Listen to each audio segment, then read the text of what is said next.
আজ 25শে বৈশাখ, কবিগুরুর জন্মদিনে তার প্রতি শ্রদ্ধার্ঘ মানসিক কাব্যগ্রন্থের অন্তর্গত ধ্যান। নিত্য তোমায় চিত্ত ভরিয়া স্মরণ করি, বিশ্ববিহীন বিজনে বসিয়া বরণ করি। তুমি আছো মোর জীবন মরণ হরণ করি। তোমার পাইনে কুল, আপনা মাঝারে আপনার প্রেম তাহারও পাই না তুই।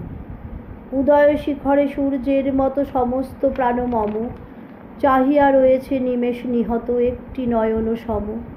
অগাধ অপার উদাস দৃষ্টি নাহিক তাহার সীমা। তুমি যেন ওই আকাশ উদার, আমি যেন এই অসীম পাথার। আকুল করেছে মাঝখানে তার আনন্দ পূর্ণিমা। তুমি প্রশান্ত চিরনিশিদিন, আমি অশান্ত বিরামবিহীন চঞ্চল অনিবার। যত দূর হেরি দিক দিগন্তে, তুমি আমি একাকার।